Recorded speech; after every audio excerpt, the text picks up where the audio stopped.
IT contractor kind of does their job and gets in trouble. And is China able to trace your airdrops? All of these stories covered in this week's episode of ThreatWire. Hi everyone, I'm Allie Diamond, and if you remember in the last episode of ThreatWire, we discussed how many large companies' Twitter accounts were being hacked to promote crypto scams. In the motherlode of all Twitter hacks, on January 9th, the SEC official Twitter was taken over and used to promote technically false information about Bitcoin ETFs. In the tweet, they included a very legitimate graphic with an alleged quote from the SEC chair talking about the approval of the highly anticipated ETF. We say the information was technically false because the SEC actually announced the approval of the Bitcoin ETF the next day. The SEC got control of their Twitter account within the hour of the hack. Quickly, they posted that their account was compromised and that the SEC had not yet approved the ETF. But again, they posted the approval the following day. The SEC has been sharing details and updates about the investigation of this breach on their website. In the most recent update, they shared that the account was breached using a SIM swap attack via a telecom carrier, which was then used to reset the password for the account. The most concerning part about the breach hides in the last paragraph of their write-up. While multi-factor authentication, or MFA, had previously been enabled on the @SEC.gov X account, it was disabled by X support at the staff's request in July of 2023 due to issues accessing the account. Once access was reestablished, MFA remained disabled until staff re-enabled it after the account was compromised on January 9th. MFA is currently enabled for all SEC social media accounts that offer it. So just remember, if you have MFA active on your X account, you're probably more secure than the SEC. A common rule of pen testing is to never go outside of the bounds of your engagement. Always have the scope written and always ask permission before doing anything you're unsure of.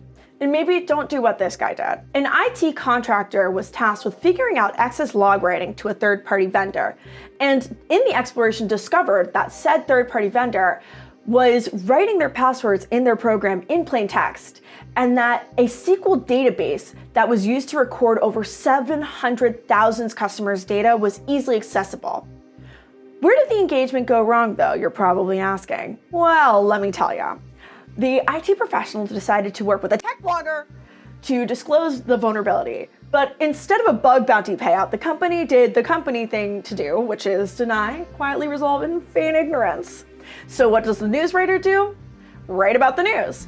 However, they wrote about it without ever waiting for a statement or acknowledgement and the resolution of the vulnerability from the vendor. The vendor quietly reported the IT worker to the police. The prosecution argued that the defendant went as far as decompiling the software. However, Heist confirmed that the programmer simply listed the strings in the msconnect.exe executable to find the plain text password. The IT contractor ended up paying a less than $4,000 fine, but the entire situation was handled extremely poorly on both sides. On January 8th, 2024, the Beijing government posted a blog post announcing that they've worked out a way to retroactively figure out airdrop file senders. Normally, airdropping to an unknown contact is an anonymous experience. You only know the name of the phone that sent you the file and said file. A local institution was given the task of finding out who sent files from known phones.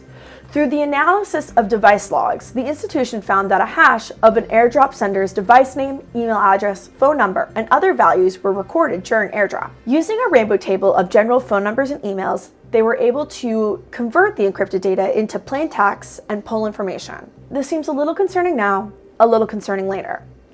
If you use phones to airdrop bad things, it could potentially now be traced to you. But the better question is, how can this now known hash function be used against you in real time? What does this mean? I hope you enjoyed this ThreatWire for the week of January 24th, 2024. I know that last week I promised an awesome episode with Darren, however the trip ended up falling through due to the cold snap that shook the country. We are rescheduling the work week, so don't worry. I will keep you posted on when it's happening because we are going to do some awesome live streams using all the awesome Hack5 tools. To be honest, there's still so much I don't know about the tools, so if you're looking for a live introductory session of the tooling suite, I wouldn't miss those streams when they happen, which is going to be sometime sooner rather than later. P.S. At the bottom of the description box, I also included a bonus story that I think is so wild, but wasn't the right fit for ThreatWire. I just think it's a really interesting story to conceptualize. Anyways, I'm still reading all the comments and appreciate hearing from you. And to the ThreatWire fans that I met at ShmooCon last week, thank you so much for saying hi. It really makes my day. So thank you so much for tuning into this episode of ThreatWire. If you enjoyed the reporting and want to support this ad-free show, please head over to patreon.com/ThreatWire. And thank you so much. And we literally couldn't do the show without you. Signing off, I'm Allie Diamond at Ending with Allie everywhere online. Good luck, have fun, and don't get caught. I think this was a good episode.